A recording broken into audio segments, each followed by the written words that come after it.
자, 요한복음 12장으로 우리가 이스라엘의 왕으로 오신 예수 그리스도의 대관식 준비라는 제목으로 지금 말씀을 나누고 있는데요.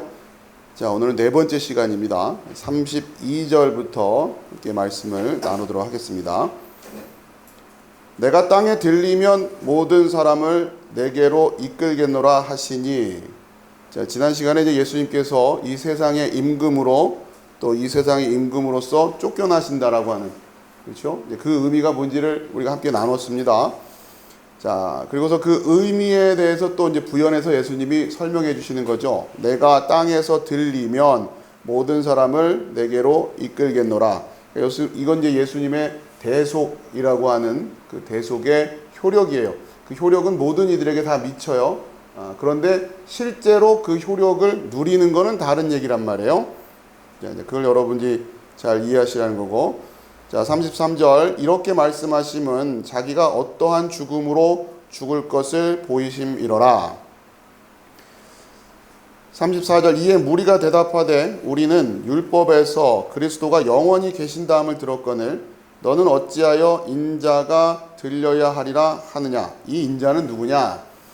자, 이제 34절에 질문이 나오는데 우리는 율법에서 그리스도가 영원히 계신다함을 들었거늘, 그러니까 지금 예수님이 이야기하는 그 그리스도가 지금 이들이 생각하는 거랑 다르다는 얘기죠. 자, 제가 그 박스에 메모를 해놓은 걸 먼저 읽어보시면 이들의 입장에서는 이 영원이라고 하는 의미를 이해를 못하고 있는 거예요. 그렇죠? 지금 이제 영원히, 그러니까 율법에서 그리스도가 영원히 계신다고 했는데 이게 무슨 소리야? 얘기 들어보니까 지금 죽겠다는 얘기거든요. 그러면 영원히 계신다고 했는데 그러면 적어도 그 율법에서 말한 그 그리스도가 아니겠네. 그럼 이 인자는 도대체 뭐냐? 이렇게 물어보는 거죠. 결국 이들이 생각하고 있는 영원이라는 의미는 어느 수준이냐면 한 알의 밀이 땅에 떨어져 죽지 아니하면 한 알 그대로 있고 라는 느낌으로 영원히를 생각하고 있는 거예요. 그렇죠? 지금 예수님이 초반에 우리가 지금까지 말씀 살펴본 것처럼 이 그리스도의 의미가 뭔지를 지금 가르쳐 주시는 거고, 그러기 위해서는 하나를 그대로 있고의 개념에서부터 벗어나야 된단 말이에요. 그게 영원이 아닌 거예요. 우리의 관심은 그렇게 하나 그대로 있고 수준이 아니라 열매 맺음으로 넘어가야 되는데 이들은 지금 여전히 지금 여태까지 그 설명하신 거 아니에요? 지금 여태까지 영원이라는 게 뭔지를 설명하셨는데 얘기 다 듣고 나서는 그런데 그리스도는 영원히 계신다고 했는데 이런 얘기를 또 하는 거예요. 그렇죠? 이게 좀 답답한 거죠. 그러니까 이게 제가 목회를 하면서 설교를 하면서도 느끼는 게 안 들어요. 안 들어. 듣는 것 같은데 안 듣더라고요. 얘기하는 거 들어보면 또 옛날 수준으로 돌아가 있어요. 설교할 때는 다 끄떡끄떡 하죠. 화면도 보면 다 끄떡끄떡 하고 있죠. 근데 또 얘기할 때 들어보면 또 딴 얘기예요. 그러면 이건 뭐예요? 또 이런단 말이에요. 아니, 지금 여태 설명한 게 그거 아니에요. 지금 영원이라는 개념을 바꾸라고 지금 설명을 한 거 아닙니까? 이제 관심은 열매 맺음으로 가야 돼요. 그러면 성경에서 말한 것도 마찬가지일 거란 말이에요. 그 여태 듣고 나서는 그냥 그러면 그건 뭐지? 너는 어찌하여 인자가 들려야 하느냐? 이 인자는 누구냐? 그런 얘기를 한단 말이에요. 자,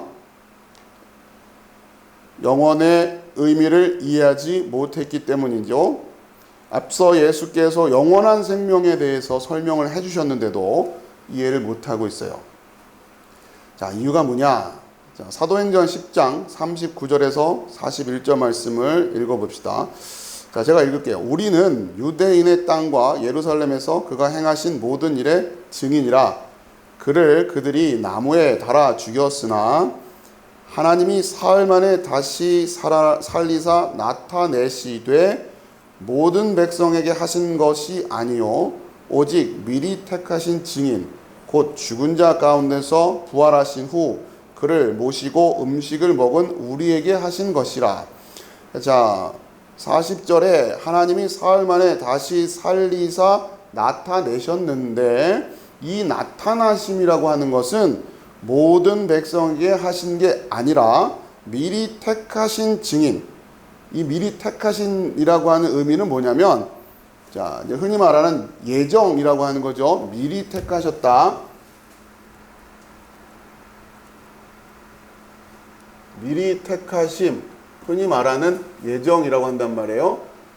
자, 이것과 좀 구별해야 될 게 뭐냐면 미리 택하심이라고 하는 것은 이거는 운명론이라든가 기계적으로 그런 의미가 아니에요. 이거는 숙명론, 운명론 이런 얘기가 아니라 그런 측면에서 미리 택하심을 얘기하려고 하는 게 아니에요. 자, 그렇게 들리겠지만 자, 미리 택하심이라고 하는 것은 어떤 의미냐면 결국 이 사건과 관련해서 그러니까 이들이 지금 미리 택함을 받았잖아요. 미리 택함을 받았단 말은 어떤 의미를 가지고 있냐면 인간의 어떤 의지가 개입될 여지가 없다는 거예요. 그걸 미리 택하셨다고 그래요. 그러니까 미리 정해 놓으셨으니까 그 뒤에 내가 뭘 어떻게 하든 누가 뭘 어떻게 하든 영향을 안 받는 거죠. 그렇죠? 그러니까 미리 택하셨다는 의미는 그런 거예요. 그러니까 이들이 그 죽은 자 가운데서 부활하신 후 그를 모시고 음식을 먹은 우리라고 하는, 자 보세요. 모든 백성에게 하신 게 아니라 우리한테만 보여주신 거 아니에요 지금. 그렇죠? 우리한테만 보여주셨단 말이에요. 근데 그 우리가 된 이유가 뭐냐면 미리 택하셨다라고 고백을 하는 거예요. 이거는 화법이에요. 여러분이 미리 택했다 그러면 운명처럼 정해져 있다 뭐 이렇게 느껴질 수 있겠죠. 그렇게 해석될 수도 있겠죠. 근데 그런 취지로 말하는 게 아니라 하나님이 미리 택하셨기 때문에 우리의 인간적인 의지나 노력이나 어떤 것이 개입될 여지가 없다라는 측면으로 예정이라고 하는 것을 이해하셔야 된다고 하는 거죠. 근데 그 얘기예요. 미리 택하신 증인 곧 죽은 자 가운데서 부활하신 후 그를 모시고 음식을 먹은 우리에게 하신 거다. 그러니까 예수님이 나타나셨지만 그 나타나심을 다 경험할 수 있었던 건 아니라는 얘기예요. 우리에게만 그 증인으로서의 택함이 있었다. 그 메모한 걸 계속 읽어볼게요. 모든 백성이 부활의 사건을 경험할 수 있었던 것은 아니다라는 거죠. 모든 백성에게 하신 것이 아니오라는 거죠.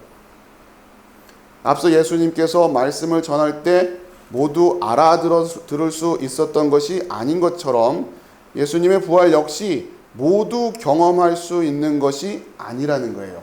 자, 여기서 또 우리가 조심해야 될 것은 모두 경험할 수 있는 것이 아니다라고 하는 의미가 관념적인 의미다라는 게 아니에요.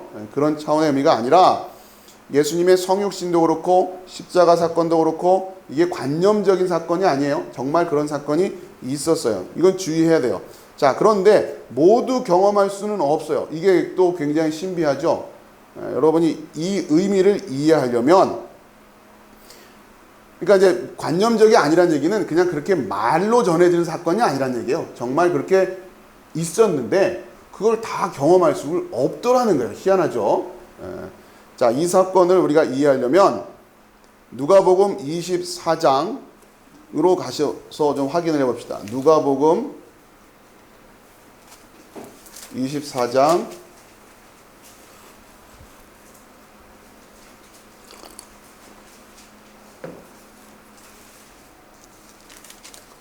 13절부터예요. 누가복음 24장 13절.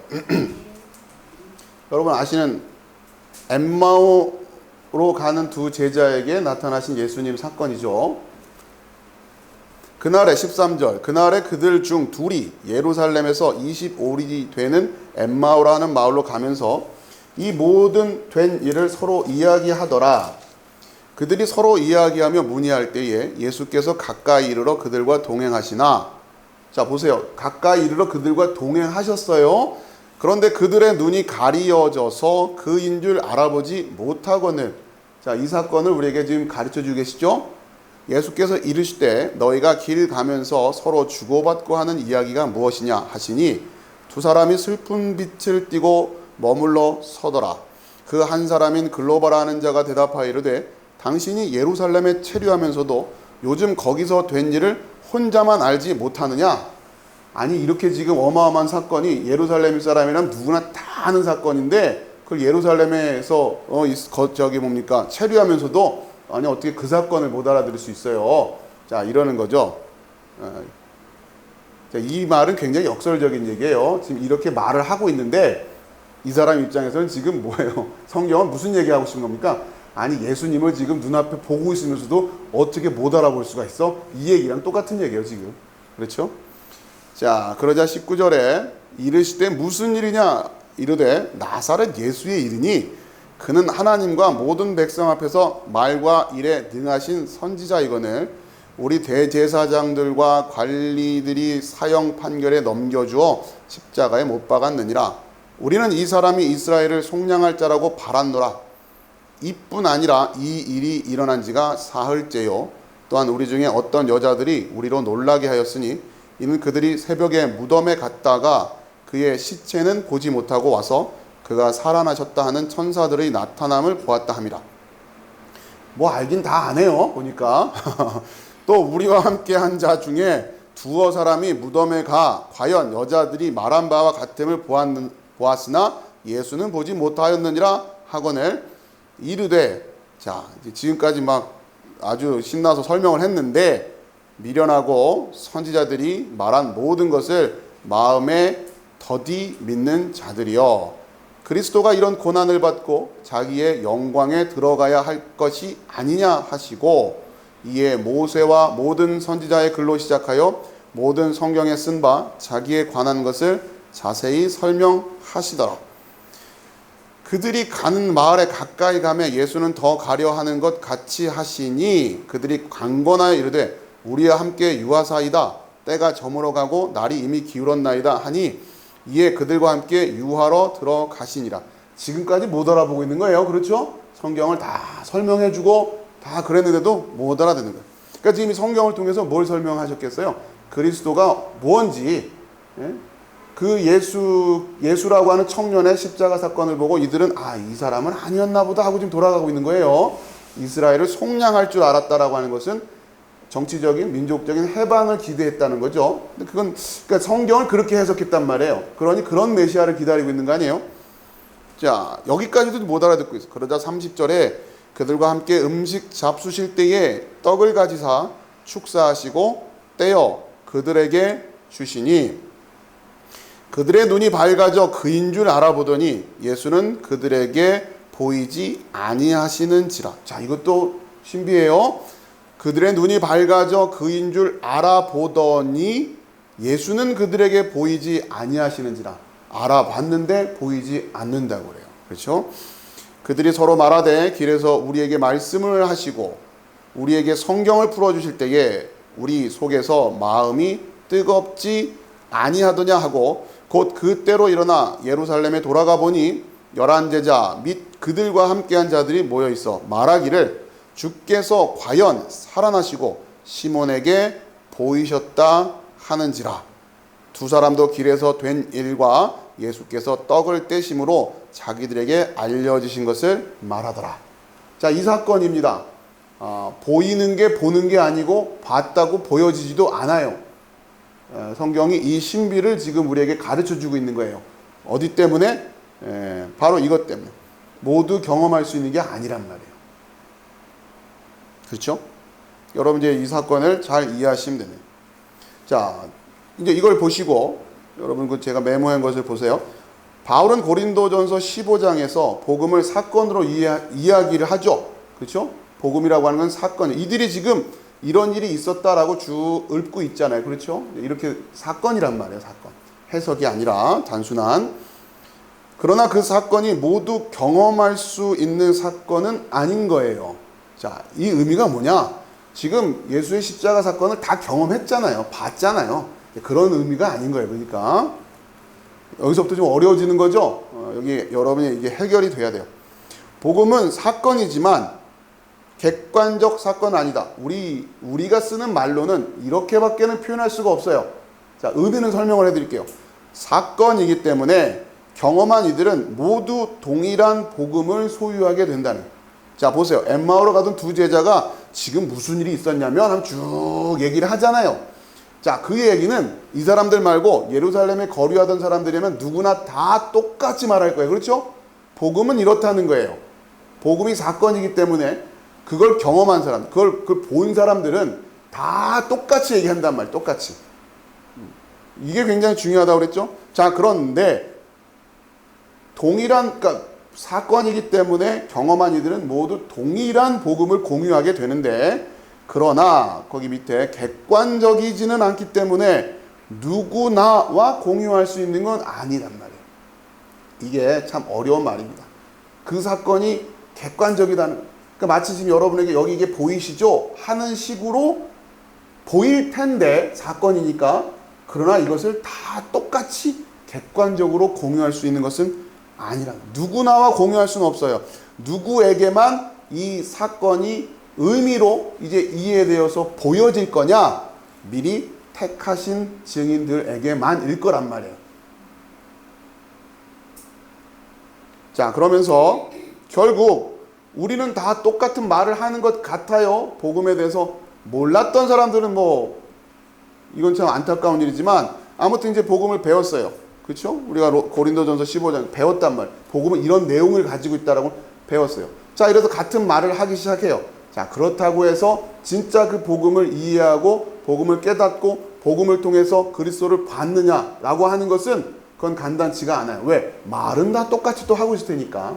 자, 그렇기 때문에 그 아래쪽에 우리가 동일한 복음을 경험한 것을 어떻게 확증하고 확인할 수 있는가 하는 문제는 굉장히 중요한 문제예요.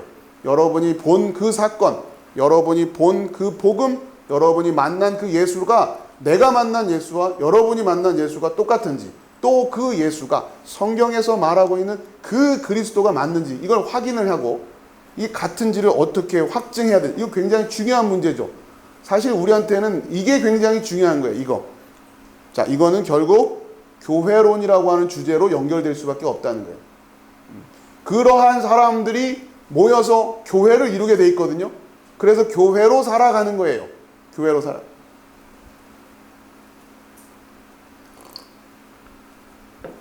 그렇기 때문에 여러분들의 교회 생활이라고 흔히 말하는 교회 생활이라고 하는 건 이제 본격적으로 이것을 깨닫고 그렇게 교회로 서겠다고 하는 진리로 마음이 섰을 때부터 사실 그 진리의 교회로 서가는 것은 이제 시작되는 거란 말이에요. 물론 그 과정은 다 의미가 있어요. 무슨 얘기냐? 우리 아까 박 집사님이 말씀하셨던 그런 여러 가지 중간중간의 사건들 다 의미 있는 사건이에요. 그러나 그것이 교회는 아니에요. 아닐 수 있어요. 제가 단정해서 말할 수는 없기 때문에. 무슨 말씀이냐? 출애굽을 했어요. 그 과정이 다 의미가 있죠. 요단 홍해를 건너는 것도 광야에서 그런 사건도 그런데 결국은 어디로 들어가야 돼요? 가나안 땅으로 들어가야 완성이 되는 거예요. 가기까지 40년 걸렸어요. 의미도 있어요. 그거 없이 또 가지도 못해요. 또 우리 인생들이 각각 그렇게 다양한 모습들을 때로는 또 이렇게 상처받기도 하고 뭘 하면서 그 여정을 이어가죠. 자, 그러나 그것으로 완성은 아니다라고 하는 긴장감이 우리에게 늘 가지고 있어야 된단 말이에요. 그래서 끝끝내 그 진리를 찾으려고 하고 그래서 그 교회 안으로 들어가서 그게 가나안으로 들어가는 거예요. 가나안 약속된 땅으로 들어가는 거라면 여러분 거기까지예요. 거기까지 가셔야 된단 말이에요. 자, 계속 그래도 이 교회론이 굉장히 중요한 거고 결국 이 교회론은 우리의 삶의 문제고 우리가 지금 주일 오후부터 오후에 지금 계속 이 주제를 가지고 말씀을 나누고 있는 겁니다. 자, 그 메모해드린 거 쉽게 말해 지금 이 순간 부활하신 예수님이 나타나신다고 해서 모두 경험할 수 있는 것이 아니라는 겁니다.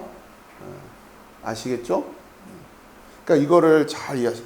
마지막 재림 때 모든 이들은 예수님을 경험할 거예요. 그러니까 자, 부활하신 예수님이, 그러니까 다시 말해서 요 위에서 쓴 거는 그 당시처럼 지금 부활하신 예수님이 여러분 앞에 나타난다고 해서 우리가 다 경험할 수 있는 게 아니란 얘기예요. 자, 그런데 예수님이 그렇게 중간중간에 막 나타나시지도 않지만 마지막 재림 때 이 땅에 오시죠. 자, 그때는 어떻게 해요? 모든 이들에게 객관적으로 드러나시는 때예요. 믿는 자건 믿지 않는 자건. 좀 쉽게 말하면 지금은 믿는 자들에게만, 만약에 예수님이 잠깐 다녀가신다면, 말이 좀 그렇지만 잠깐 다녀가신다면 믿는 자들만 알아볼 수 있을 거예요. 그런데 마지막 때 예수님이 오시면 믿는 자건 믿지 않는 자건 다 본다는 거예요. 그러나 그 순간 뭐가 된다? 심판이라는 거예요. 아, 이제 보니 맞았네? 자, 저 이제부터 믿을게요. 이게 안 된다는 거예요. 그게 성경이 우리에게 가르쳐 주는 거고, 그때가 언제 이를지는 아무도 모른다. 그러니 지금 속히 믿어라. 지금 바로 그 교회가 되라. 이 얘기를 하는 거예요. 출애굽한 이들에겐 40년이 필요했지만 우리가 지금 그 교회가 되는 데는 40년까지 굳이 여러분 가실 거예요? 출애굽하는 가나안 땅까지 들어가는데 40년 걸렸으니까 나도 뭐 지금부터 좀 헤매고 뭐 하면서 어쨌든 40년 뒤에 교회가 되면 되는 건 아니냐? 그게 아닌 거죠. 지금 당장 교회가 되라고 지금 성경은 계속 촉구하고 계시는 거랍니다. 이유는 뭐예요? 언제 주님 다시 오실지 아무도 모르기 때문에. 무슨 배짱으로 그걸 미루고 있냔 말이에요. 오시는 순간 그냥 심판인데 무슨 얘기냐? 오시는 순간 출애굽도 했어요. 성막도 만들었어요. 열심히 열심히 어쨌든 했어요. 그런데 여전히 광야에 있어요. 그럼 뭐라고요? 심판이라고요. 심판. 그걸 어떻게 미뤄요? 몰랐으면 모를까? 미룰 수 있는 일이 아니라는 거예요. 자, 35절이에요. 지금 여러분이 이거를 이해하시고 지금 그래서 이들이 열심히 설명을 들었는데도 열심히 예수님이 설명해 주셨는데도 못 알아듣더라는 거죠. 못 알아듣. 35절입니다. 예수께서 이르시되 아직 잠시 동안 빛이 너희 중에 있으니 지금 예수님이 지금 이 땅에 오셔서 공생애로 활동하시던 시간을 말하는 거죠. 아직 잠시 동안 빛이 너희 중에 있으니 빛이 있을 동안에 다녀 어둠에 붙잡히지 않게 하라. 어둠에 다니는 자는 그 가는 곳을 알지 못하느니라. 자, 먼저 아직 잠시 동안 빛이 너희 중에 있으니 지금 예수님이 오셔서 누가 이 이야기를 직접 해주시겠어요? 하나님의 뜻을 직접 그대로 전하실 수 있겠어요? 하나님 말고는 없는 거예요. 그렇죠? 그 당시 아무리 뛰어난 선지자가 있고 예언자들이 있다고 한들 그 대표적인 예로 세례 요한을 얘기를 하신 거고, 그러나 세례 요한이 고백하는 것처럼 나는 예수님한테 비교할 바가 아닌 거예요. 이렇게 되는 거죠. 그럴 수밖에 없죠. 예수님이 지금 하나님이 직접 오신 건데 그 빛이 우리 동안에 있을 때 얼마나 얼마나 절호의 찬스입니까? 역사적으로 봤을 때 이 시간만큼 우리 인류에게 정말 소망이 된 시간이 어디 있겠어요? 정말 말 그대로 하나님이 이 땅에 오셨던 시간인데 그 3년이라는 공생의 짧은 시간 동안 빛을 비춰주고 가셨단 말이에요. 빛이 있을 동안에 다녀 어둠에 붙잡히지 않게 하라. 어둠에 붙잡혀 있는 상황을 나사로가 무덤에 갇혀 있는 모습으로 우리에게 연출해서 보여주셨죠. 그게 바로 그러니까 우리가 어둠에 붙잡혀 있다라는 얘기는 그렇게 나사로처럼 죽어서 무덤에 갇혀 있는 거예요. 무덤에 갇혀 있는 자에게는 이제는 그에게는 뭐가 있어요? 영원히 변함없는 게 허락돼 있어요. 여러분 영원히 변치 않고 싶으면 무덤에 갇히면 돼요. 그럼 영원히 변하지 않고 물론 썩는데 그 의미가 아닌 걸 아시겠죠?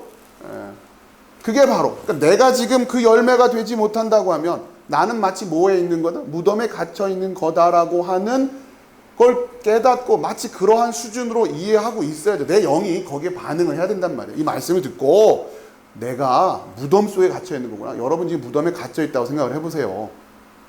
그걸 내가 의식을 한다고 생각해보세요. 어떻게 하시겠어요? 무덤에 딱 가둬놨는데 내가 무덤에 갇힌 걸 알아서 그럼 나오려고 얼마나 발버둥을 치겠어요. 과연 우리가 영적으로 그렇게 깨어있느냐라고 하는 거죠. 깨어있지 않는다는 얘기 그냥 그 자리가 너무 편한 거예요. 그냥 누워가지고 배로 동인채로 그냥 가만히 그러고 있는 거죠. 그러면 그대로 있는 거죠. 자, 그 기회를 우리에게 주시는 거 아닙니까? 나오란 얘기요. 어둠에 다니는 자는 이 어둠에란 얘기는 이제 어둠 안에란 뜻이고 그 가는 곳을 알지 못하느니라. 우리는 이런 인생 살면 안 되잖아요. 우리는 가는 방향이 정확해요. 우리는 어디로 가요? 아버지께 가는 거예요. 아버지께. 어딘지를 모르고 그러니까 어둠에 다니는 자는 그렇다는 얘기예요.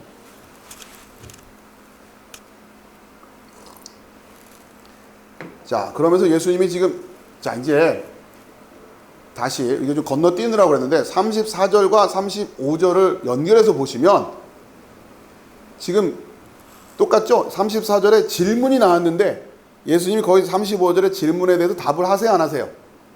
안 하시죠? 네, 예수님의 화법이에요. 또 그냥 예수님은 하시고 싶은 얘기를 하세요. 알아듣는 사람만 알아듣는 거예요. 차근차근 대답을 안 해주신다고요. 여러분이 예수님의 말씀을 들을 때는 항상 그 화법을 이해하셔야 된다. 질문이 엉터리 같으니까 일일이 지금 대꾸를 안 하신다고요. 간단히 말하면. 여태까지 설명했는데 못 알아듣는데 어떻게 해요? 또 설명해야지. 그럼 다시 돌아가는 거 아니에요? 그렇죠? 앞으로 돌아가서 그 얘기 또 하실 거라면. 근데 못 알아들어요. 뭐. 자, 36절. 너희에게 아직 빛이 있을 동안에 빛을 믿으라. 그리하면 빛의 아들이 되리라. 빛을 믿어라. 빛의 아들. 그러니까 이런 말씀도 가는 곳을 알지 못하느니라 했어요. 그러면 빛을 믿는다는 얘기는 뭐예요? 빛을 따라가라는 얘기일 거 아니에요. 그렇죠? 예수님 또 그 길을 보여주시려고 온 거고, 그렇게 따라갈 때 뭐가 된다고요? 빛의 아들이 된다는 얘기예요. 그럴 때, 그러니까 빛의 아들이라는 얘기가 뭐예요? 여러분이 빛의 아들 이러면 아들이면 아들은 뭘로 다 바꿔서 쓸 수 있는 거예요? 열매잖아요. 열매. 그렇죠? 열매가 된단 말이에요. 그러니까 우리가 빛의 아들이 된다. 우리가 열매가 된다. 똑같은 얘기를 지금 예수님이 계속 반복해서 말씀하고 계셔요. 그러니까 이거를 들을 수 있는 사람만 들을 거예요. 성경을 많이 읽고 성경을 많이 봐도 같은 얘기가 반복되고 있다는 것이 보여지기 시작해야 돼요. 빛은 또 누구예요? 하나님이잖아요. 하나님의 아들. 그러니까 우리가 요 열매가 돼야 된다는 거예요. 그러면 어떻게 해야 되냐? 빛을 따라가야 된다요. 빛을. 근데 지금 어둠에 붙잡혀 있으니까 문제인 거예요. 그렇죠? 그래서 어둠으로 나오라고 지금 예수님이 말씀하시는 거예요. 어둠에 계속 들어가 있으면 어때요?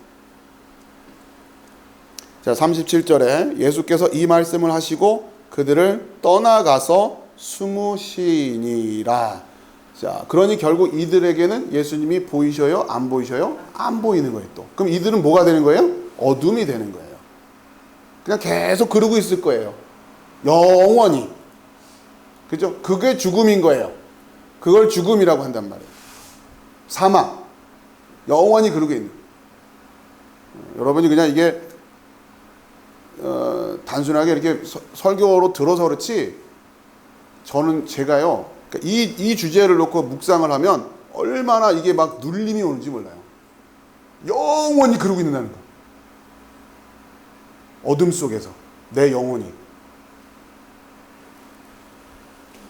여러분도 좀 깊이 묵상을 해보세요. 그게 뭘 의미하는 건지.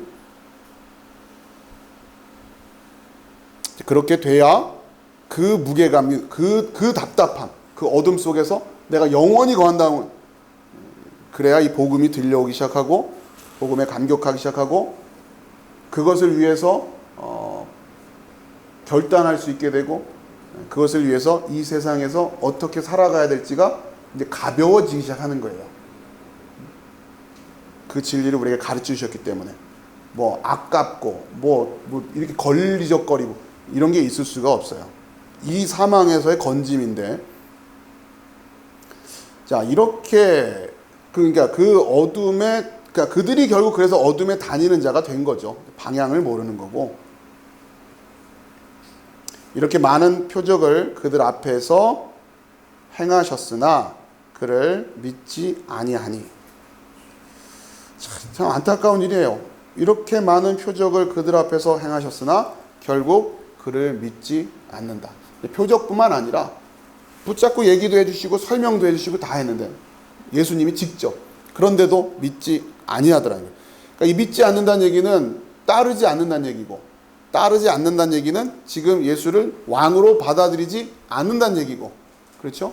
그러니 예수님의 백성이 안 듣다는 얘기고, 그러면 이 심판, 그러니까 그 심판을 대신하시는 그 왕이 이들에게는 왕이 아닌 거니까 고스란히 심판은 누구에게 넘겨져 와 있는 거예요? 이들에게 넘겨져 와 있는 거죠. 그렇죠? 계속해서 그 어둠 가운데 갇혀 있게 될 것이다 라고 하는 거예요.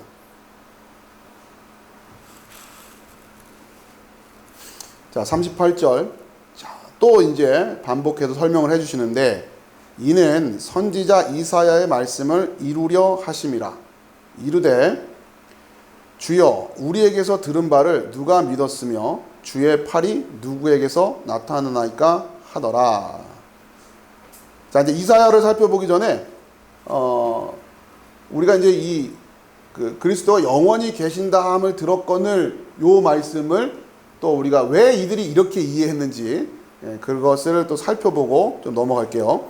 먼저 이사야 9장 7절이에요. 이사야를 요거부터 공부하고 그 다음에 38절도 공부합시다. 이사야, 그러니까 이제 이들이 우리가 성경에서 들을 때는 그리스도는 영원하다고 들었는데 라는 이제 그 이야기를 왜 하느냐. 이사야 9장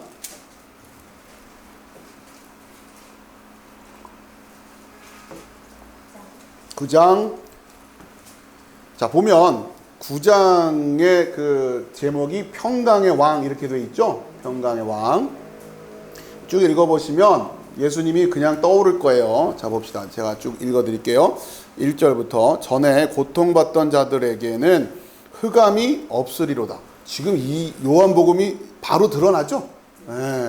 그 얘기예요. 옛적에는 여호와께서 스불론 땅과 납달리 땅이 멸시를 당하게 하셨더니 후에는 해변길과 요단 저쪽 이방의 갈릴 일을 영화롭게 하셨느니라.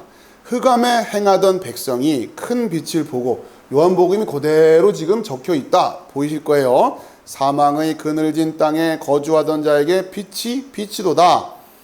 주께서 이 나라를 창성하게 하시며 그 즐거움을 더하게 하셨으므로 추수하는 즐거움과 탈취물을 나눌 때의 즐거움 같이 그들이 주 앞에서 즐거워하오니, 이는 그들이 무겁게 맨 멍에와 그들이 어깨의 채찍과 그 압제자의 막대기를 주께서 꺾으시되. 자, 여기서부터 이들이 기대하는 메시아의 모습이 있는 거예요. 그렇죠? 어떤 메시아여야 되는 거예요? 무겁게 맨 멍에와 그들의 어깨의 채찍과 그 압제자의 막대기를 주께서 꺾으시되 미디안의 날과 같이 하셨음이니이다. 그러니까 이들이 지금 자신들의 삶 속에서 자신들이 당하고 있는 멍에와 채찍과 압제자의 막대기를 이 메시아가 오시면 이걸 해결해 주실 거라고 생각하는 거란 말이에요. 이렇게 적혀 있으니까 이 문제를 해결해 주실 거다. 자, 어지러이 싸우는 군인들의 신과 피 묻은 겉옷이 불에 섭같이 살라지리니, 이는 한 아기가 우리에게 낳고, 이들이 기대하는 메시아죠. 한 아들을 우리에게 주신 바 되었는데 그의 어깨에는 정사를 메었고 그의 이름은 기묘자라 모사라 전능하신 하나님이시 영존하시는 아버지라 평강의 왕이라 할 것임이라. 아무튼 존칭으로 뭔가 올려드릴 수 있는 모든 명칭을 다 갖다 지금 이분에게 갖다 드리고 있는 거죠. 그 정사와 평강의 더함이 무궁하며 또 다윗의 왕자와 그의 나라에 군림하여 그 나라를 굳게 세우고 지금 이후로 영원히 정의와 공의로 그것을 보존하실 것이라. 만군의 여호와의 열심히 이를 이루시리라. 이게 지금 이들이 기대하고 있었던 메시아예요. 그러니 뭐예요? 영원이잖아요. 영원히 오셔서 다 해결해 주시고 영원히 갈 건데 왜 지금 이분은 지금 왜 죽겠다는 얘기를 하는 거야? 그러니까 그 메시아는 아닌가 보네? 이러는 거란 말이에요. 아니 성경에 보다시피 이렇게 적혀 있는 것 아닙니까? 근데 왜 당신은 죽는다고 얘기를 하죠? 그럼 당신은 이 메시아가 아닌 것 같은데요? 자, 이제 그런 이야기가 지금 이어지는 거고, 예수님이 지금 설명은 뭐예요? 이 영원히를 이해를 못하고 있는 거 아니에요? 그렇죠?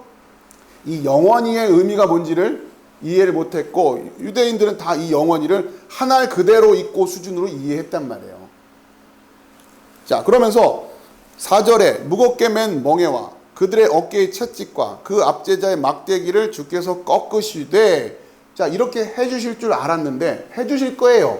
해주실 건데, 이 왕은 어떻게 이 문제를 해결해요? 본인이 멍에를 매서 십자가를 지고 끌려가고 채찍을 맞고 막대기를 맞고 십자가 못 박힘으로 이 문제를 풀어주시는 거예요. 그죠? 근데 이들이 자신들이 생각했던 모습이 아니었단 말이에요. 이 문제를 지금 하나님이 그렇게 풀어줄 거라고 생각을 못했던 거죠.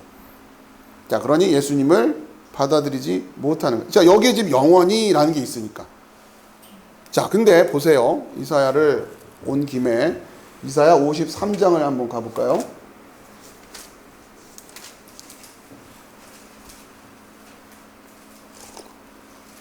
유대인들이 이사야를 읽으면서 좋아하는 그 말씀은 바로 읽었던 그 평강의 왕 이사야 9장에서 그려지고 있는 메시아의 모습이에요. 이들은 이 이미지를 굉장히 강력하게 그리고 있고 지금도 이 메시아를 기다리고 있는 거예요.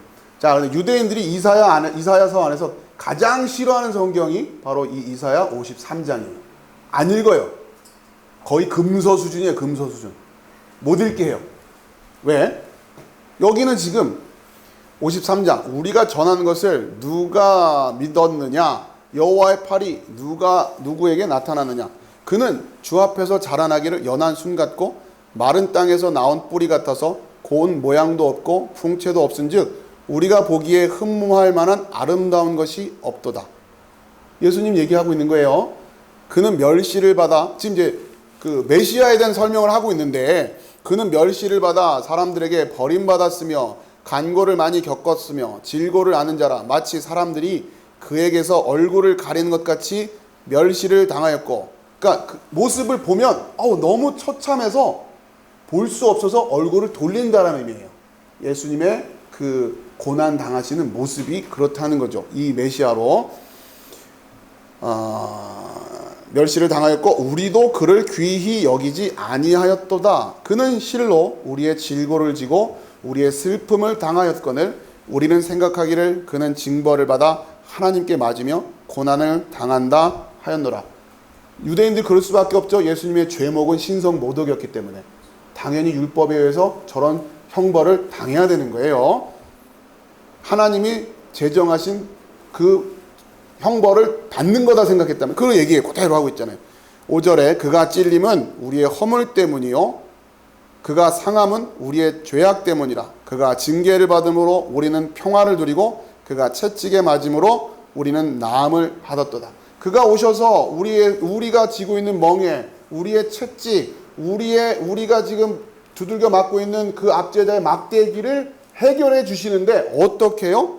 그분이 우리 거를 당하심으로 우리가 우리의 죄 때문에 받아야 될 그 고난을 그분이 받으셔서 해결해 준다는 얘기란 말이에요.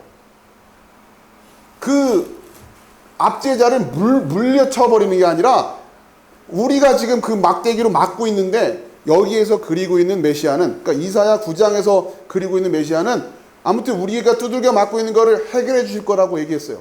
근데 53장에는 뭐라고요? 우리를 밀치고 그분이 대신 맞고 있는 거 아니에요? 그렇죠? 우리 위에 덮쳐서 이런 식의 메시아는 유대인들이 지금 싫은 거예요. 그리고 이 53장을 유대인들이 그렇게 성경을 열심히 읽는데도 53장을 안 읽어요. 그러니까 지금 이스라엘에서 복음을 전하는 선교사들이 이사야 53장을 놓고 유대인들하고 많이 이야기를 나누거든요. 굉장히 낯설어 한단 말이에요. 이 성경 자체를. 자, 6절에 우리는 다 양 같아서 그릇 행하여 각기 제 길로 갔거늘 여호와께서는 우리 모두의 죄악을 그에게 담당시키셨도다. 자, 그러니까 지금 53장에도 메시아에 대한 이야기가 분명히 설명되어 있어요. 이사야서에도. 근데 이걸 같이 놓고 고민 안 한 거죠. 유대인들이 자기들이 보고 싶은 성경만 봤기 때문에 그래요. 자, 그러면서 10절 중간에 10절에 여호와께서 그에게 상함을 받게 하시기를 원하사 질고를 당하게 하셨은즉 그의 영혼을 속건 제물로 드리기에 이르면 그가 씨를 보게 되며 그의 날은 길 것이요 또 그의 손으로 여호와께서 기뻐하시는 뜻을 성취하리로다. 그렇죠? 이사야 53장 10절에 그가 씨를 보게 될 거다라는 얘기예요. 이 씨가 뭐예요? 이게 누구예요? 이게 여러분이에요. 여러분. 예수 그리스도로 말미암아 이제 생겨나기 시작하는 씨, 한 알의 밀이 땅에 떨어져 죽으면 열매를 맺잖아요. 그렇죠? 그 열매가 여러분이라는 거예요. 지금 이 역사를 설명하고 있어요. 그렇게 해서 그의 영혼을 속건제물로 드리면 그 속죄가 성취되면 그의 씨를 보게 될 거다. 그의 자녀들을 보게 될 거다. 이런 얘기거든요. 이게 바로 믿는 자, 우리란 말이에요. 우리가 그 열매가 되란 얘기예요. 그 열매. 그러니까 어디서부터 왔는지도 모르는 열매면 안 되잖아요. 우리가 이 역사를 통해서 되어진 열매입니다라고 하는 걸 알아야죠. 그냥 입으로 예수 믿을게요 한다고 되는 게 아니라고요.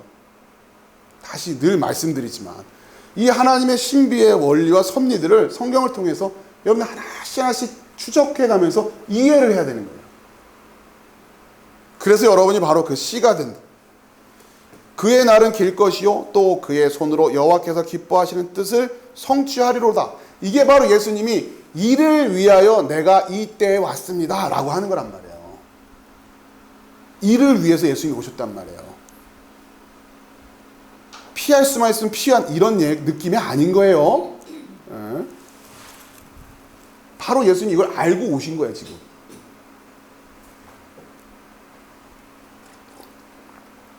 자,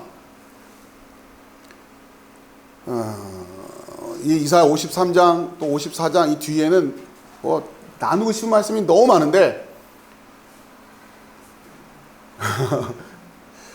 네, 뭐 오늘 다 못하니까 뭐 한번 이제 아예 이 이사야만을 중심으로 해서 또 이렇게 말씀 나누기로 하고, 아무튼 여러분 읽어보세요. 쭉 읽어보시면 야 여기 다 적혀 있었네.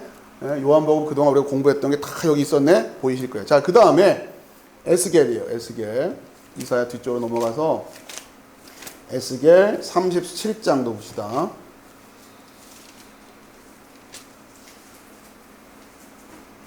에스겔 37, 그러니까 이들이 영원이라고 하는 관념을 왜 갖게 됐는가?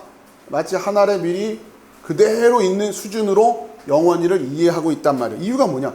아까 보시다시피 성경에 그렇게 해석될 만한 부분들이 있잖아요. 문제는 뭐예요? 그것만 보니까 문제인 거죠. 다 봐야 되는데. 자, 37장 24절 부터 보면 일단 영원이라고 하는 개념이 왜 여기 나오는가? 내 종 다윗이 그들의 왕이 되리니 그들 모두에게 한 목자가 있을 것이라. 그들이 내 규례를 준수하고 내 율례를 지켜 행하며 내가 내 종 야곱에게 준 땅 곧 그의 조상들이 거주하던 땅에 그들이 거주하되 그들과 그들의 자자손손이 영원히 거기에 거주할 것이요 내 종 다윗이, 그러니까 이제 그 메시아 얘기하는 거죠. 영원히 그들의 왕이 되리라. 이 영원히 때문에 메시아가 오면 영원히 가야 되는데 왜 이분은 왜 죽겠다고 그래? 이렇게 된단 말이에요. 자, 26절에 내가 그들과 화평의 언약을 세워서 영원한 언약이 되게 하고 또 그들을 견고하고 번성하게 하며 내 성소를 그 가운데에 세워서 영원히 이르게 하리니. 물론 영원히 갈 겁니다. 그러나 이들이 생각하는 그대로 있고 수준의 영원이 아니에요. 열매가 또 열매를 맺고 또 열매를 맺어서 그렇게 풍성하게 그렇게 충만하게 영원으로 갈 거예요. 그래서 내 성소를 그 가운데에 세워서 영원히 이르게 하리니. 바로 이게 교회고, 지금 이 땅에서는 교회고, 이게 천국인 거죠. 그렇게 열매가 계속 확대돼요. 천국은 이렇게 확장되어 갈 것이다. 예수님이 또 가르쳐 주셨단 말이에요. 왜요? 그럴 수밖에 없어요. 열매가 생명이기 때문에. 그 열매는 한 알만 있어도 반드시 열매를 맺게 돼 있단 말이에요. 그래서 그 한 알의 열매를 하나님이 이 땅에 보내주신 거예요. 직접 오신 거죠. 온 우주가 다 타락을 해도, 다 암흑이어도 한 알의 밀만 있으면 되거든요. 한 알의 밀이 지금 이 땅에 오셔서 죽으셨단 말이에요. 그게 하나님의 원리잖아요. 그 죽으면 반드시 뭐가 있어요? 열매가 만들어져요. 그렇게 예수를 믿는 자들이 나왔잖아요, 진짜로. 우리까지 흘러왔던 거고, 우리가 또 역시 그 열매인 거고, 지금 이 시대에는 다시 한번 확인해 보자는 거죠. 내가 그 예수님의 나무에 접붙여져 있는 그 가지에서 맺어진 열매가 맞는지, 진짜 맞는지, 뭘 제대로 알고는 믿고 있는 건지.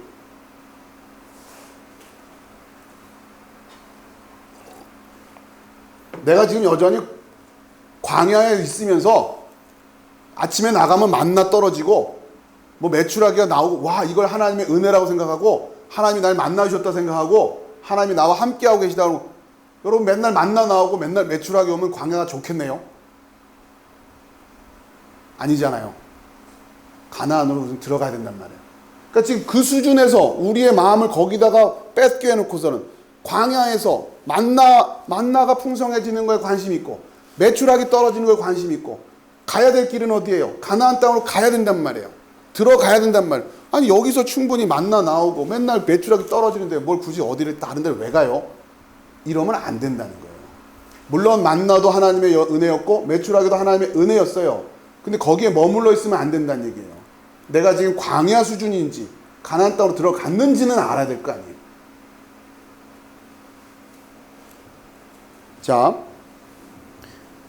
자 그런데 보세요. 이 에스겔 38장의 이 영원히를 잘못 이해한 거죠. 하나님은 처음부터 그런 마음이 아니었어요. 자 그러면서 이 에스겔 37장에 또 어떤 말씀이냐면 12장으로 가보세요. 37장 12절에 37장 12절 12장이 아니라 자 보세요. 그러므로 너는 대언하여 그들에게 이르기를 주 여호와께서 이같이 말씀하시기를 내 백성들아 내가 너희 무덤을 열고 너희로 거기에서 나오게 하고 이스라엘 땅으로 들어가게 하리라. 자 나사로 사건이 또 이해가 되시죠? 무덤에서 나오게 내 백성들아 내가 너희 무덤을 열고 너희로 거기에서 나오게 한즉 너희는 내가 여호와인 줄을 알리라. 무덤 문이 열렸는데도 계속 무덤에 들어가 앉아있는 분들이 있더라고요. 제가 보기에는 무덤에서 나오라고 열어주신 거 아니에요. 나오라고. 그래서 빛을 비춰주신 거고.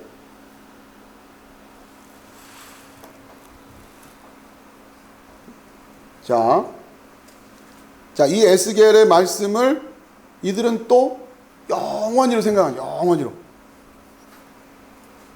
자, 이제 교재로 오시고요. 6페이지로 갈게요. 이제 우리가 이사야 공부를 40절이죠. 요한복음 12장 40절. 자, 이제 이들이 왜 이런 상황이 되냐? 왜 이렇게 되느냐? 못 알아보잖아요, 계속. 자, 여기에 또 우리의 이성으로, 우리의 지능으로는 지혜로 헤아리기 어려운 하나님의 섭리와 예정이 있는 거죠. 이런 말씀이 어려운 거예요. 그들의 눈을 멀게 하시고 그들의 마음을 완고하게 하셨기 때문이다 이런단 말이에요. 이게 도대체 뭘까? 모든 영혼이 구원받기를 원하시는 하나님이 왜 누구의 눈을 멀게 하고 누구의 마음을 완고하게 하실까? 쉽지 않은 말씀이에요.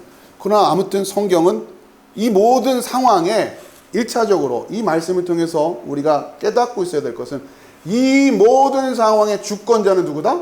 하나님이시다라는 거야. 어찌할 수 없어서 그렇게 놔두시는 것도 아니고 그들을 구원할 능력이 없어서 그러시는 것도 아니고 믿는 자든 믿지 않는 자든 모두 다 하나님의 섭리와 예정, 주권 아래에 놓여 있다라고 하는 아무튼 그 말씀이에요. 그런데 왜 그렇게 하실까? 여전히 우리에게는 궁금증이 남을 수밖에 없죠. 그렇잖아요. 소위 교회 다닌다고 하는 사람들이 구원받고 싶어 하지 않은 사람들이 어디 있겠어요? 자, 그런데 문제는 저 구원받고 싶어요 라는 그 구원의 얘기가, 구원의 의미가 진짜 그 진리로 바뀌어서 저 구원받고 싶어요, 저 무덤에서 나오고 싶어요, 저 영생을 원해요, 저 천국 가고 싶어요, 저 하나님의 자녀가 되고 싶어요 라는 말을 하느냐라는 거죠. 단어는 구원이라고 쓰고 있지만, 단어는 영생이라고 쓰고 있지만, 이들도 말은 메시아, 우리가 알기로는 메시아는 이러면서 메시아를 기다린다고 하고 있는데, 문제는 그 마음에 그 진리가 안 서 있으니까. 그렇죠?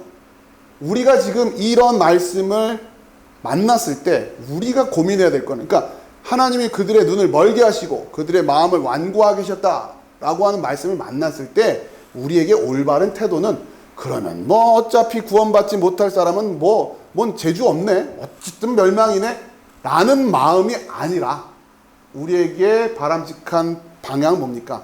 그러면 나의 눈은, 나의 마음은 어떠한가를 살펴봐야겠다 라는 쪽으로 가야지. 뭐야, 예정이야?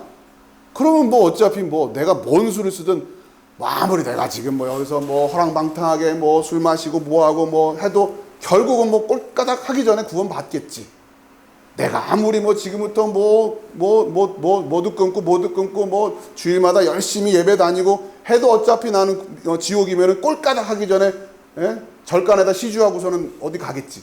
뭐 이런 수준으로 이해하는 게 아니란 말이에요. 그러면 안 된다는 거예요. 이 말씀이 우리에게 지금 그렇게 각성하라고. 이 말씀이 이제 그렇구나. 그러면 뭐 어차피 뭐 이걸 가르쳐 주려고 하는 말씀은 아니겠죠. 우리의 마음을 확인하랍니다. 우리의 눈이 정말 떠 있는가. 자, 아무튼 40절의 말씀은 쉬운 말씀이 아니에요. 이는 그들로 하여금 눈으로 보고 마음으로 깨닫고 돌이켜 내게 고침을 받지 못하게 하려 함이라 하였음이더라. 구원은 오로지 하나님의 주권에 속한 일이다 라고 하는 겁니다. 그래서 우리는 그 엄연한 진리 앞에 애통할 수밖에 없는 거고 간절할 수밖에 없는 거예요. 그게 우리가 이 말씀에 취할 수 있는 유일한 태도예요. 자, 41절. 이사야가 이렇게 말한 것은 주의 영광을 보고 주를 가리켜 말한 것이라. 그러나 그러니까 주의 영광을 봤다는 얘기예요. 이사야는 그러니까 물리적으로 봤다는 의미는 또 아니겠죠. 그러니까 이 보다라는 말씀을 잘 이해하셔야 돼요. 자, 그러나 42절입니다. 관리 중에도 그를 믿는 자가 많되 바리새인들 때문에 드러나게 말하지 못하니 믿는 자는 믿는데요. 이는 출교를 당할까 두려워함이라. 자, 출교라고 하는 것은 뭐예요? 출교라고 하는 것은 간단히 말하면 이건 뭐야? 밖으로죠, 밖으로.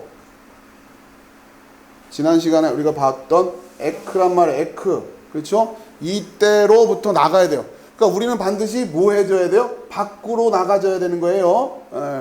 그 출교당할까봐 겁나가지고 밖으로 안 나오면 어떠냔 말이에요. 지금 무슨 얘기예요? 지금 바리새인들, 그러니까 소위 말하는 그 유대주의라고 하는 것은 이 말씀을 듣고 보니까 이제 뭐예요? 어둠이잖아요. 무덤이잖아요.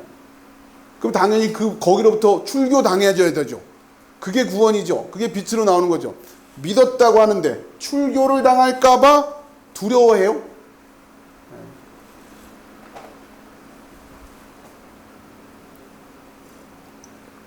밖으로 나오는 게 그렇게 쉽지 않은 거예요.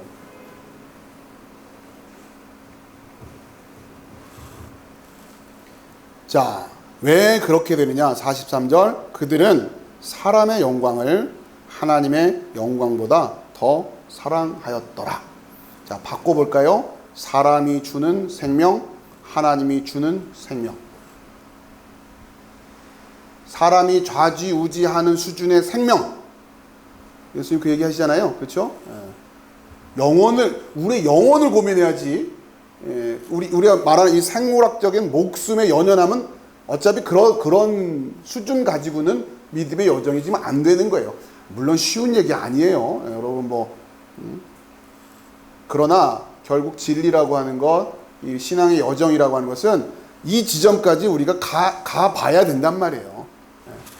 그냥 적절하게 이걸 회피하고 적절하게 시절 좋게 그냥 이런 고민 없이 그냥 여기도 좋고 저기도 좋고 그렇게 살다 가는 분들도 계시죠. 그러나 그게 축복이 아니에요. 지금 오늘 이 시대에 정말 강력하게 도전이 돼서 신앙이 뭔지, 예배를 참석한다는 게 뭔지, 교회에 모인다는 게 뭔지, 예전 같으면 그냥 오고 싶으면 오고 오기 싫으면 말고 해도 되는데 이제는 뭔가 좀 고민해서 자기 나름대로 주관을 가지고 모이지 말래도 난 모일 거야 라든가, 아니 꼭 그렇게 아니어도 우리가 이렇게 인터넷으로 모여도 그건 교회지 라든가, 뭔가 한 번쯤은 자기 나름대로 주관을 가지고 생각을 해야 될 시점이 왔잖아요. 예전 같으면 고민도 안 하고 살았겠지만 뭐가 맞는지 틀리는지는 여러분이 지금 정확하게 판단을 해야 된단 말이에요. 그 예배가 뭔지, 그 교회가 뭔지를. 그나마 지금 이 정도 수준에서 하나님이 우리에게 정신 차리고 다시 말씀 보라고 해주니 건 감사하게 생각하시라고요. 누구는 처음부터 태어날 때 환난과 박해와 순교가 각오되어야 되는 시절에 그 사람들이 뭐 때문에 그 시절에 태어났겠어요? 우리는 참 좋은 시절에 태어난 거죠, 어떻게 보면. 근데 좋은 시절이 아니라니까요. 아무런 긴장감 없이, 말씀에 대한 이해도 없이, 고민 없이, 모여도 된다는 목사님도 있고 모이면 안 된다고 하는 목사님도 있는데 도대체 뭐가 맞지? 예전 같으면 이런 고민도 안 했을 거 아니에요. 이런 얘기를 하지도 않으니까. 분명히 나뉘어져 있잖아요, 말씀이. 그럼 여러분이 알아야죠. 예배에 대한 정확한 이해를 해야 되죠. 근데 또 문제는 뭐예요? 내 수준으로 그냥 적당히 이해해가지고 그냥 뭐 그런가 보다 이래가지고 곤란하다는 거죠. 정확히 성경을 통해서 예배가 뭔지, 말씀이 뭔지 알고 있어야 된다는 말이에요. 아무튼 이런 상황을 한번 만들어 주셔서 우리가 고민할 수 있는 시간을 줬다는 게 저는 은혜다라고 생각해요. 근데 문제는 안 나오네. 출교당할까봐 두려워해서 안 나오네. 무덤을 열어줬는데도 여태까지 거기가 무덤이었어 라고 가르쳐주는데도 문도 열렸는데도 안 나오네. 왜요? 사람의 영광을 하나님의 영광보다 더 사랑하였단 말이에요. 여러분이 하나님의 영광을 사람의 영광을 하나님의 영광보다 더 사랑하고 있다라고 성경은 이렇게 그냥 못을 박는다고요. 출교를 당할까 두려워하면 믿었대는데 믿는 자가 많다는, 안 믿었대면이야 뭐 그냥 믿는 자가 그럼 이 믿는 게 아닌 거예요. 사실은 이해하시겠어요? 믿었다고 말할 수가 없는 거예요. 사람의 영광을 하나님의 영광보다 더 사랑하면서 어떻게 구원을 받았다고 말할 수 있고 하나님의 자녀라고 말할 수 있겠냔 말이에요. 그럼 과연 지금 예수님이 설명해 주시는 그 한 알에 미리 죽어서에 지금 마음이 있는 거예요, 없는 거예요? 언감생심 그런 마음의 꿈도 못 꾸죠.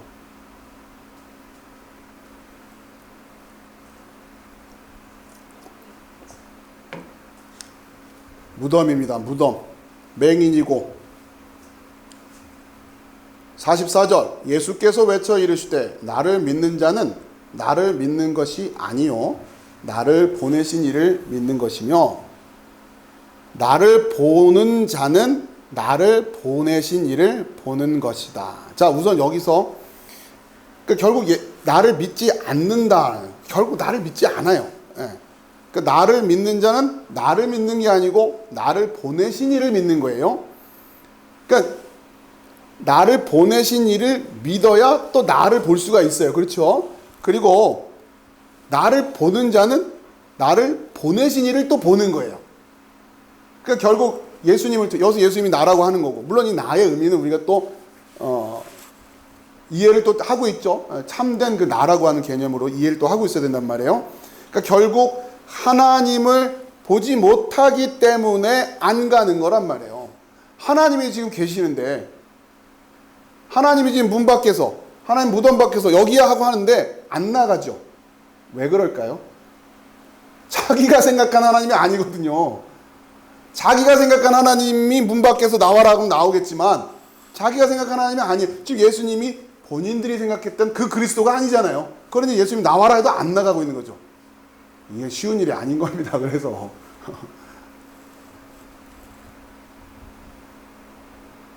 제가 지금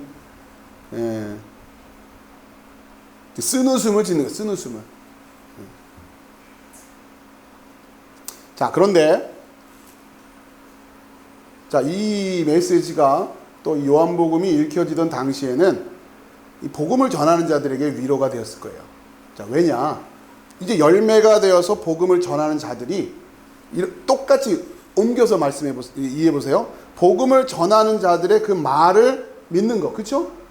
그건 그를 믿는 게 아니라, 권사님 쉽게 말하면 권사님을 믿는 게 아니라 권사님을 보내신 이를 믿는 거죠. 권사님을 보내신 이가 누구예요?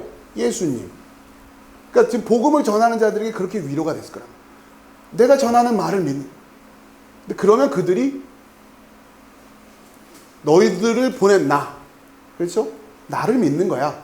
그리고 나를 또 보는 자는 나를 보내신 이를 보는 거야. 그러니까 결국 우리의 복음, 우리가 전하는 복음을 못 알아듣는 자들, 또 알아듣는 자들, 그렇게 지금 복음을 전하는 자들에게 위로를 주셨을 거다라고 하는 거죠. 자, 거기에 제가 지금 다른 책에서 좀 발췌한 내용인데요. 여러분이 좀 한번 읽어보시면 좋을 것 같아요. 좀 간단한 내용은 아닌데 한 번쯤 묵상하시면 좋을 것 같습니다. 설교가 해석학적이라는 말은 하나님의 뜻을 또는 하나님을 직접적으로 알 수 없다는 의미다.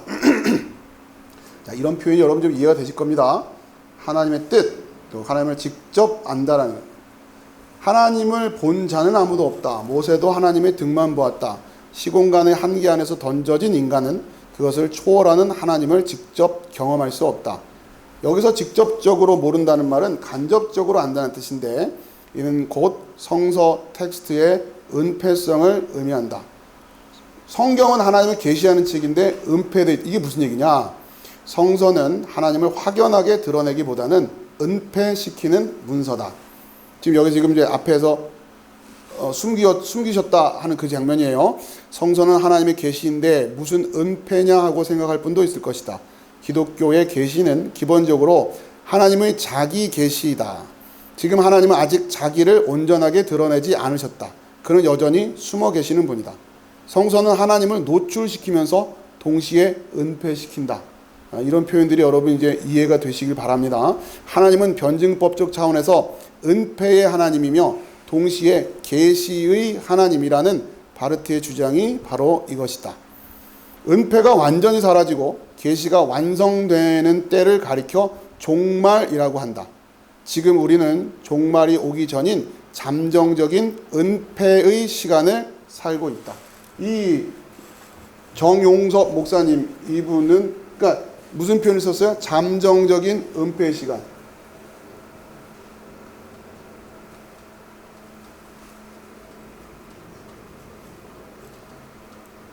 분명히 있는데 안 보이는 시간이라는 거예요. 있는데 계시했는데 계시를 못 받는 이런 의미로. 자, 이걸 제가 여러분하고 지금 오후에 우리가 말씀을 나눌 때 뭐라고 지금 여러분에게 설명드리냐면 공석.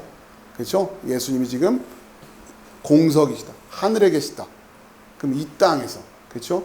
그러니까 지금 우리의 삶은 바로 그렇게 이 땅, 그러니까 계신데 안 보이는 분. 간단히 말하면 여기 계신데도 안 보이는 그분을 보는 믿음으로 살아가는 거예요. 바로 그게 지금 잠정적 은폐의 시간, 부활하시고 승천하셔서 다시 오시기까지의 요 시간이에요. 우리가 살아가고 있는 이 시간을 목사님은 잠정적인 은폐 시간 이런 식으로 표현을 했고, 본인이 직접 쓰신 표현인지 아니면 어디서 인용하신 건지 모르겠지만 저는 여러분에게 이해하기 쉽게 하려고 이것을 이제 공석이다라고 얘기를 하는 거죠. 그럼 이 공석을 살아가는 사람들은 뭐예요? 그러니까 그걸 보면서 살아가는 거예요. 그렇죠? 마지막 때에 완성될 완전히 드러날 계시를 미리 보면서 살아가는 그 시간이란 말이에요. 그걸 믿음이라고 하는 거예요. 믿음. 그러니까 자기 확신이 아니에요. 믿습니다가 아니라 그런 게 아니라 결국 부활하시고 다시 승천하시고 오실 때 우린 지금 요 기간이에요. 이 기간에 마지막에 되어질 여기는 완성이에요. 완성. 이때는 모두 다 본다고 그랬어요. 모두 다 본. 요한계시록에서 본 것처럼 모두 다 봐요. 우리는 지금 이때를 살아가면서 아직 안 왔죠. 자, 그런데 우리는 이때를 살아가면서 이 완성될 모습을 뭐로? 믿음으로 보고 있는 거예요. 믿음으로. 이걸 믿음이라고 하는 거예요. 그렇기 때문에 믿음에는 반드시 어떤 요소가 있어야 되느냐? 지적인 요소가 있어야 돼요. 도대체 뭘 받냔 말이에요. 마지막 때 도대체 뭐가 된다는 얘기예요. 그냥 믿습니다가 아니라니까요. 도대체 뭐가 된다는 얘기예요. 그러니까 뭘 봤다는 얘기예요. 도대체 뭘 보고 있다는 얘기예요. 그 설명을 할 수 있어야 되는 거예요. 그래야 본 거죠. 여러분이 저를 보고 있다고 하면서 저에 대해서 아무 설명을 할 수 없다. 그럼 본 게 아니잖아요. 그렇기 때문에 믿음에는 반드시 어떤 요소가 있을 수밖에 없다. 지적인 측면, 지식이란 측면, 지식.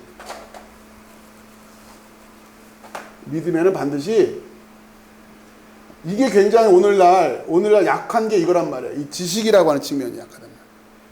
느낌만 가지고 되는 게 아니에요. 머리에 손 얹고 기도했는데 뭔가 시원해진다 이런 거 아니에요.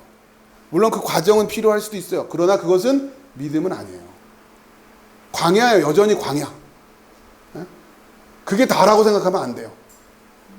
뭔지도 모르고 계속 기도받고 시원하고 눈물 쏟아지고 그걸 믿음으로 확인하고 있으면 안 된단 말이에요.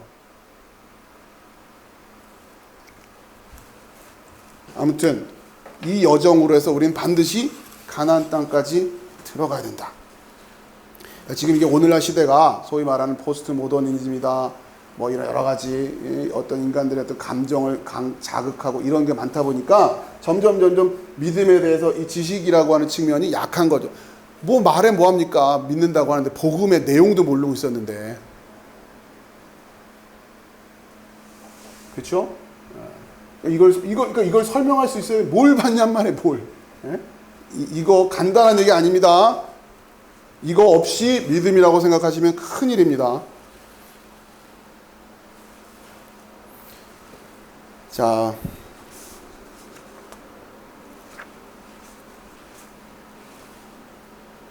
오늘 어쨌든 맞춰야 되니까.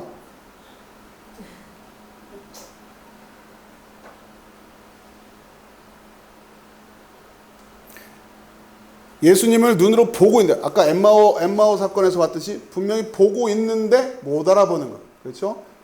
그러니까 예수님이 지금 그들과 동행하고 계셔요. 그런 측면에서는 그게 계시된 거잖아요. 그렇죠? 나타나셨어요.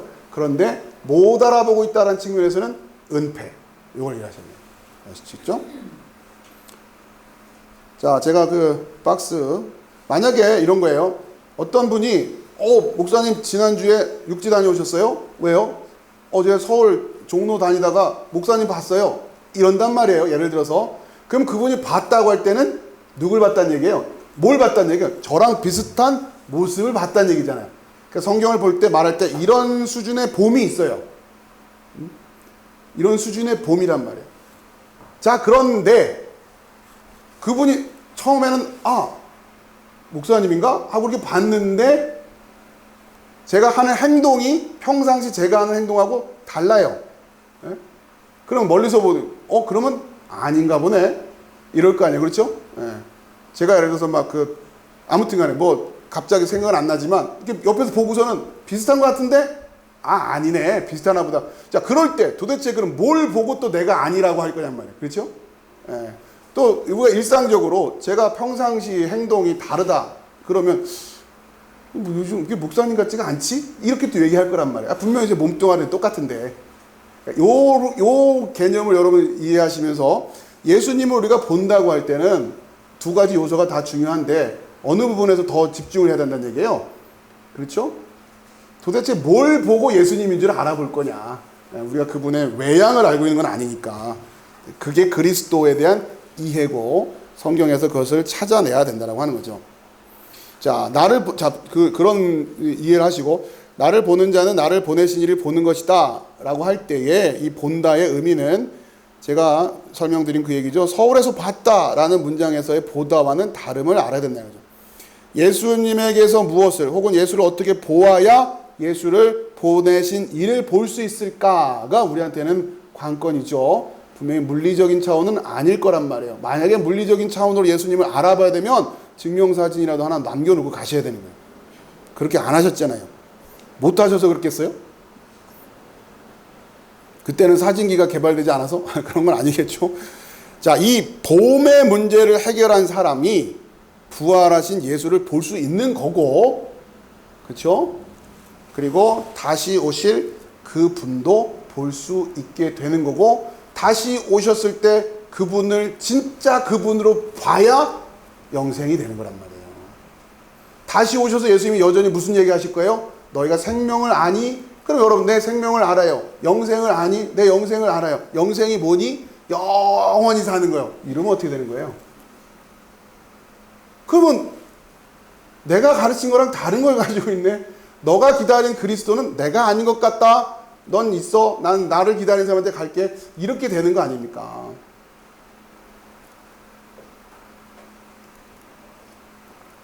그러니까 천국 가면 영원히 그런 거 아니에요. 예. 천국 가면 영원히 그런 거 아니란 말이에요. 천국은 그 원리가 성취되어 있는 곳인데 거기야말로 생명으로 가득 차 있기 때문에 거기야말로 열매들로 가득 차 있는 것이죠. 그러니까 우리가 그리고 있는 소위 말 이방 종교들 우상 숭배하는 것도 거짓된 가르침들을 생각하고 있는 그런 식의 동양으로 말하면 도교 이런 데서 말하는 무릉도원 늙지도 않고 막 젊음이 그냥 영원히 유지되는 그런 식의 그걸 천국이라고 생각하고 우리가 여기서는 아니어도 천국 가면 그럴 수 있을 거다라고 생각하면 곤란하단 말이에요. 자, 그 보는 거를 해결을 해야 된다. 그래서 봄의 문제는 청결의 문제고 안의 문제라고 우리가 또 마태복음에서 배웠죠. 자, 봄은 보다라고 하니 봄의 문제는 뭐의 문제라고 그랬어요? 청결의 문제예요. 청결로 설명해 주세요, 예수님이. 자, 이것은 안의 문제. 안. 내부. 마음이 청결한 자는 하나님을 볼 것이다 그랬으니까. 여러분이 청결한 그러니까 이 청결이라고 하는 것도 또 그 위생 얘기가 아닐 테니까 마음이 청결해야 하나님을 볼 거예요. 그래 마음이 청결해야 예수님이 전하시는 말씀이 들릴 거고 그래야 믿을 수 있고 볼 수 있고 그런 거죠. 자, 근데 이 마음이 청결하다고 하는 걸 여러분이 그러니까 이제 지금 요한복음 12장에서 다시 예수님을 보는 문제로 지금 다시 귀결이 되고 있는데 봄의 문제는 청결의 문제고 안의 문제라고. 요한복음 13장 지금 여러분 요한복음 펴놓고 계시나요? 이사로 가셨나? 자, 요한복음 에스겔이죠. 요한복음 13장으로 가보세요. 자, 이제 다음 주에는 요한복음 13장으로 넘어가야 되니까. 자, 다시 주제가 보는 문제가 됐어요. 이렇게 쓱 주제가 다시 오면서 요한복음 13장에서 봅시다. 13장 2절이에요. 2절. 같이 읽어볼까요? 시작. 마귀가 벌써 시몬의 아들 가롯 유다의 마음에 예수를 팔려는 생각을 넣었더라. 이 얘기가 왜 나오겠어요? 이미 가롯 유다의 마음은 청결하지가 않아요. 그러니 예수님으로 못 알아보는 거죠. 그러니 팔 거 아니에요. 그러니 여러분도 예수님을 진짜 그 그리스도로 이해하지 못하고 있으면 여러분도 예수를 파는 거라고요. 저는 그런 적 없는데요. 암만 변명해도 영적인 맥락에서는 다 똑같은 거예요.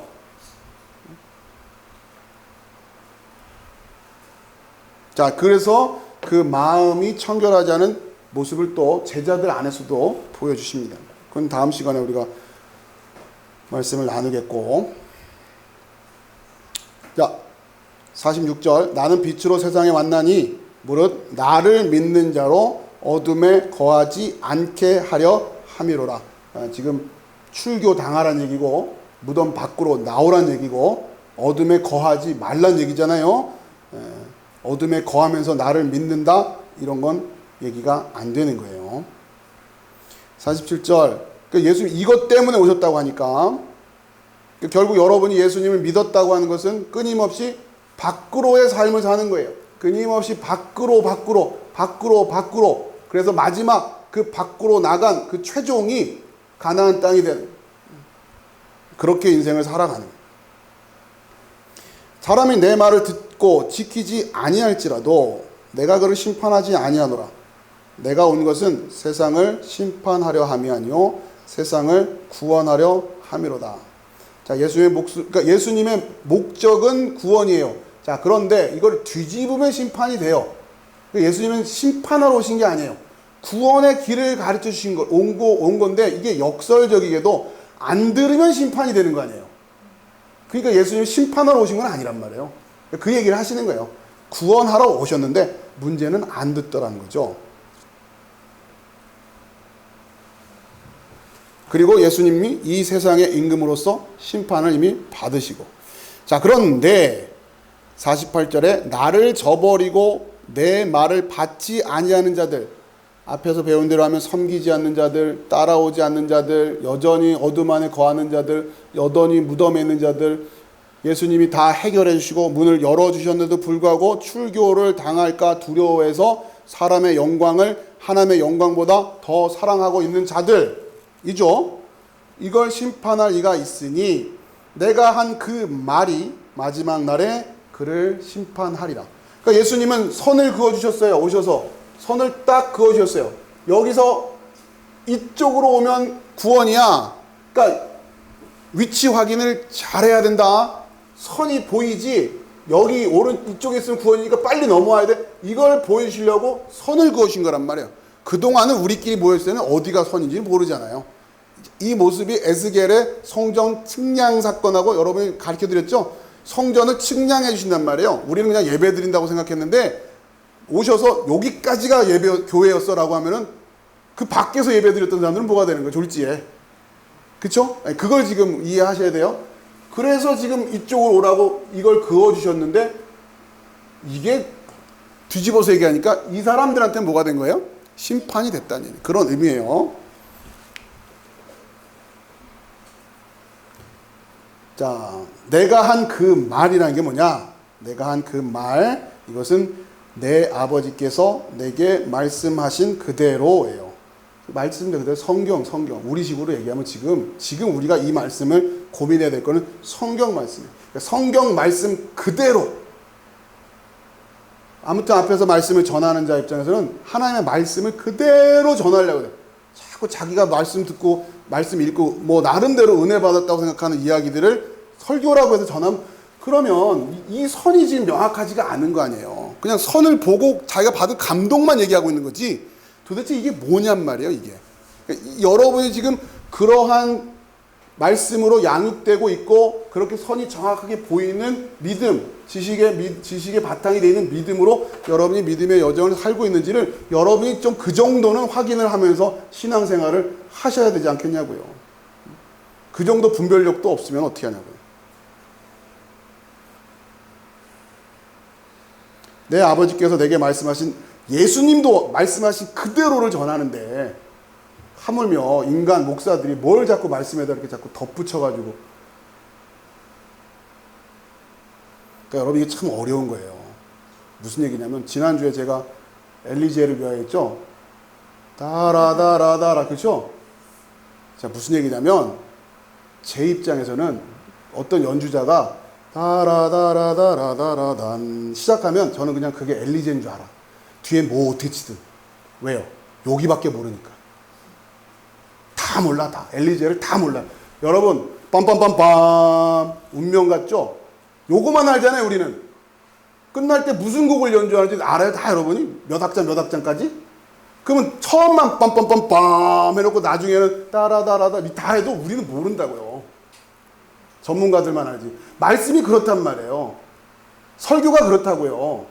처음엔 따라다라다라다로 시작을 하죠.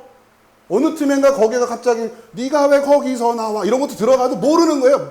노래가 다 뭔지 모르니 이것도 복음인지 아는 거야. 이것도 그냥 흥겨우면 되는 거야. 흥겨우면 은혜가 되고.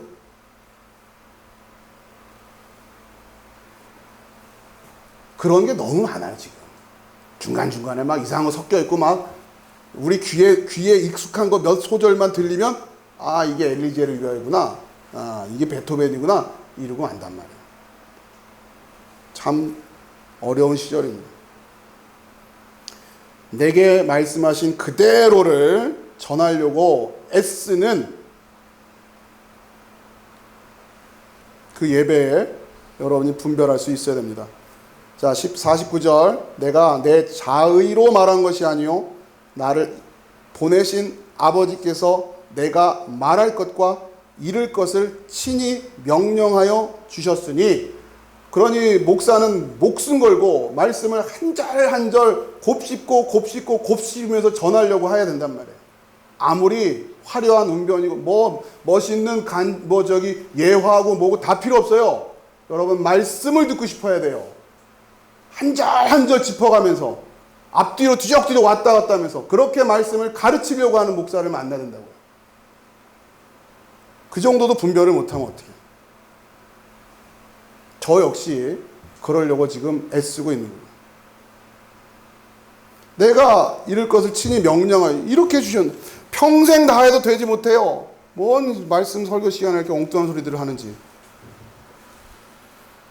나는 50절 그의 명령이 영생인 줄 아노라. 그렇기 때문에 그런 거예요. 생명은 여기에서 나오는 거예요. 한 절이라도 더 알고 싶어야 돼요. 그러므로 내가 이르는 것은 내 아버지께서 내게 말씀하신 그대로니라 하시니라. 이렇게 그대로 전하는 말씀을 듣고 그대로 전하는 말씀을 믿어야 그 말씀을 전한 그 하나님을 보는 겁니다. 그런데 이게 그대로 전하고 있는지도 분별을 못하면 어떡할 거냔 말이야. 이건 여러분의 몫이에요. 그 정도는 분별을 하시라고요. 이게 말씀을 그대로 전하려고 하는 건지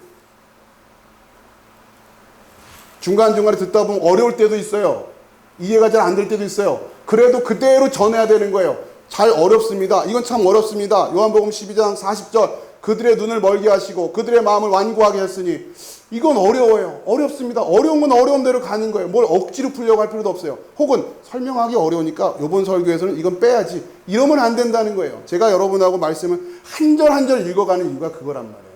자, 내 아버지께서 내게 말씀하신 그대로니라 하시니라. 이 예수님이 이거 하시고 가신 거예요. 자, 이게 뭐냐? 그의 명령이라는 것을 제가 좀 설명을 해드렸어요. 말할 것을 주셨어요. 예수님, 하나님이, 그쵸? 아버지께서 주셨어요. 이건 진리의 문제예요. 그걸 또 말해야 돼요. 그쵸? 예수님 또 조목조목 가르쳐 주시잖아요. 자, 그 다음에 두 번째는 말하라고 하셨어요. 그러니까 말할 거를 받아와야 되고 그것을 또 실제로 말을 해야 돼요. 이것은 진리의 문제이고 삶의 문제란 말이에요. 예수님은 그렇게 그 말씀으로 살아내셨다는 거죠. 말씀이 되셔서 그 말씀이 육신이 되신 거니까. 그러니까 예수님은 가서 뭐 하라고 명령을 받았냐? 그리스도를 전하라는 명령을 받고 오신 거예요. 왜요? 그래야 구원이 되니까. 그래서 그 그리스도가 뭔지도 가르쳐 주시고 그리고 그 그리스도로 살아내셨다고요. 이게 우리가 해야 되는 거예요.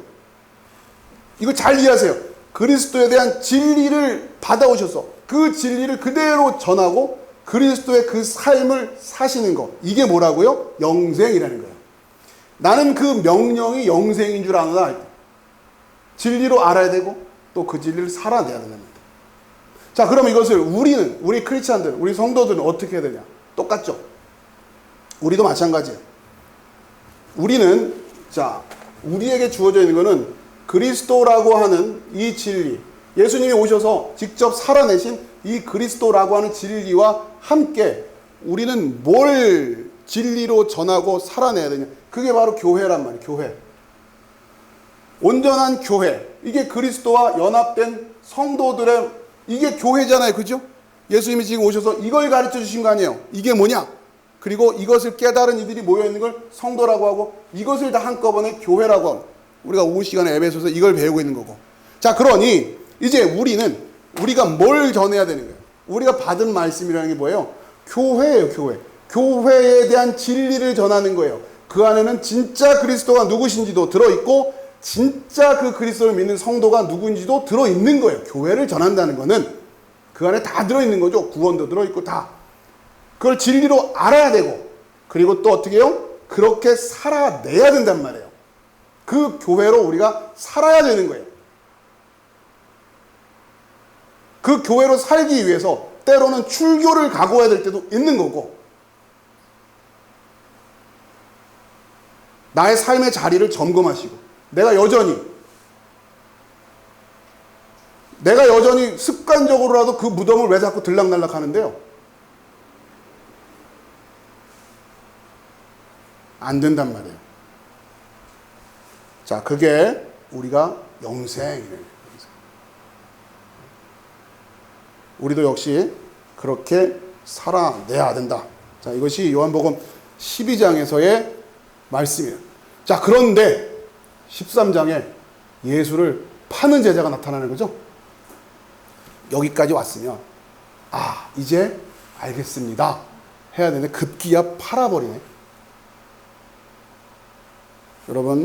여러분의 믿음의 여정인 것 같지만 그 여정이 가롯 유다의 계율로 빠지면 안 됩니다. 여러분 팔았다는 얘기 절대로 안 하겠죠. 당연히 내가 왜 예수를 팔아요. 그러나 여전히 어둠에 놓여있다면 습관적으로라도 거기 들락날락하고 마음이 청결하지 않은 것. 여러분이 예수를 팔고 있는 게 된다. 자, 이렇게 요한복음 12장을 오늘 마무리하고 다음 시간에 이어서 13장 나누겠습니다. 기도하겠습니다.